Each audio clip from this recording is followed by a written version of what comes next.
সুপ্রিয় শিক্ষার্থী বন্ধুরা, সকল আমার সালাম গ্রহণ করবে। আসসালামু আলাইকুম রহমতুল্লাহি ওয়া বারাকাতুহু। আশা করি সকলেই ভালো আছো। তোমরা যারা ষষ্ঠ শ্রেণীতে, তোমাদের 20 তারিখে যে পরীক্ষাটা হবে সেটি হচ্ছিল ডিজিটাল প্রযুক্তি। তো ডিজিটাল প্রযুক্তিতে তোমাদের যেই প্রশ্নগুলো আসে বা প্রশ্নগুলো আসতে পারে, শিখন অভিজ্ঞতা একের আলোকে, অর্থাৎ তোমাদের প্রথম যে অধ্যায়টা সেটার আলোকে তোমাদের একটা প্রশ্ন এখানে দেওয়া আছে। হুবহু এরকম না আসলেও প্রায় এরকমভাবেই, মানে কিছুটা এরকমই থাকবে।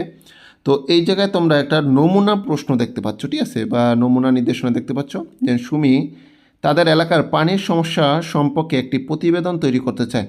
সে প্রথমে সমস্যার তথ্য সংগ্রহের জন্য এলাকা বাসিন্দাদের সাথে কথা বলে এবং বিভিন্ন উপযুক্ত উৎস খুঁজে বের করে। ইন্টারনেটে খোঁজ নিয়ে সে জানতে পারে পানির সমস্যা মূলত পানির সঠিক ব্যবহারের অভাব এবং পানি জনিত কারণে সৃষ্টি হচ্ছে। সুমি তার সমস্যা সমাধানের জন্য বিভিন্ন তথ্য সংগ্রহ করে এবং সেগুলোকে একটা তালিকায় সাজায়। এরপর সে সমস্যার সমাধান বের করার জন্য বিশেষজ্ঞদের সাথে আলোচনা করে এবং স্থানীয় প্রশাসনের সাথে যোগাযোগ করে।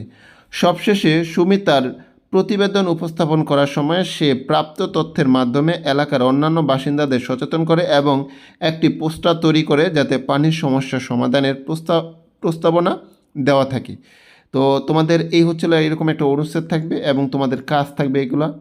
এখানে কাজ নাম্বার 1, কাজ ক, সুমি তার প্রতিবেদন তৈরির জন্য কোন কোন উৎস থেকে তথ্য সংগ্রহ করছে। খুব গুরুত্বপূর্ণ একটা প্রশ্ন।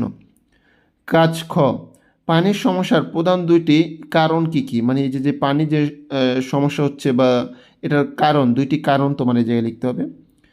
কাজ গ, সুমি কীভাবে সমস্যা সমাধানের জন্য তথ্য সংগ্রহ করেছে। কাজ ঘ, সুমির সমস্যা সমাধান বের করার জন্য কার সাথে আলোচনা করেছে। কাজ ও, সুমি তার প্রতিবেদন কিভাবে উপস্থাপন করেছে। কাজ চ, সুমি কিভাবে এলাকাবাসীদের সচেতন করেছে।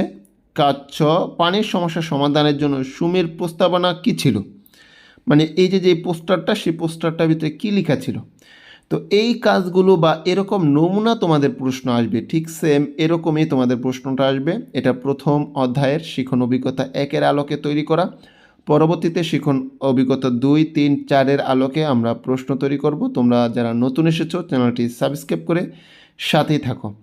দেখা হবে পরবর্তী ভিডিওতে। সে পর্যন্ত আল্লাহ হাফেজ, আসসালামু আলাইকুম।